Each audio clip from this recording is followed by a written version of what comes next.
সংবাদ নিবেদন করছে অঞ্জলি ট্রাভেলস, অপ্সরা বিউটি পার্লার, মান্নি জুয়েলার্স, চিত্রপ্রভা হোমিও চিকিৎসালয় এবং লোকনাথ ফিড ভাণ্ডার। নাবালিকা কন্যা নিজ বাড়িতে জন্ম দিল পুত্র সন্তানের, কোন ধরনের চিকিৎসা পেল না মা ও শিশু? সমাজ ব্যবস্থায় এখনও গ্রাম পাহাড়ে নাবালিকা কন্যাদের ভয়ভীতি ও প্রলোভনের মাধ্যমে গর্ভবতী করার ঘটনা ঘটেই চলছেই। সার্বিকভাবে অপরাধীরা গ্রেপ্তার হয়ে জেল হাজতে গেলেও সেই অপরাধ দমন করার মতো প্রশাসনিক কোন উদ্যোগ নেই। শুধুমাত্র পুলিশ প্রয়াস কর্মসূচির মাধ্যমে জনগণকে সচেতন করছেন সব বিষয়ে, কিন্তু প্রশাসনের পক্ষ থেকে এই সমস্ত অপরাধ দমনের কোনো প্রচেষ্টাই নেই গোটা জেলায়।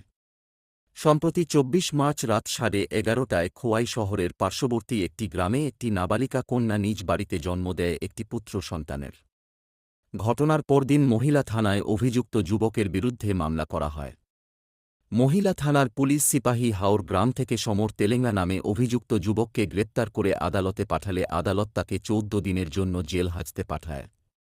ঘটনা এখানেই শেষ নয়।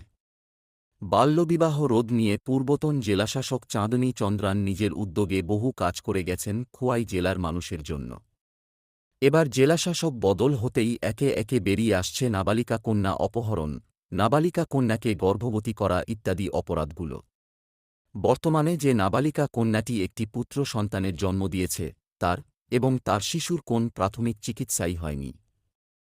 খোয়াই জেলায় রয়েছে চাইল্ড ওয়েলফেয়ার কমিটি।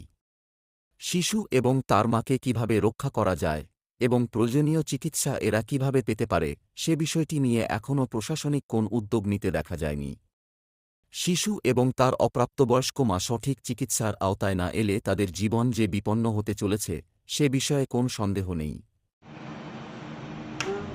বিগত 25/3/2025 তারিখে আমাদের কাছে একটা রিটেন কমপ্লেন আসে যে একটা মাইনর মেয়ের সাথে নাকি দীর্ঘদিন ধরে ইলিসিট ফিজিক্যাল রিলেশন করছিল, ভয়ভীতি দেখিয়ে।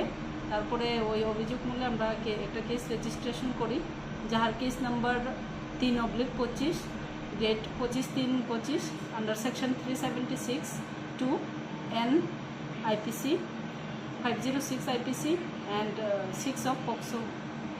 কেস রেজিস্ট্রেশন হওয়ার পর আমরা ইনভেস্টিগেশন স্টার্ট করি এবং ডিউরিং ইনভেস্টিগেশন আমরা যে involve accused person alleged FIR name ডেপিকে অ্যারেস্ট করি এবং ওনাকে কোর্টে ফরওয়ার্ড করা হয়। কোথায় আছে বাচ্চাটার মাটা এখন ওর বাড়িতেই আছে।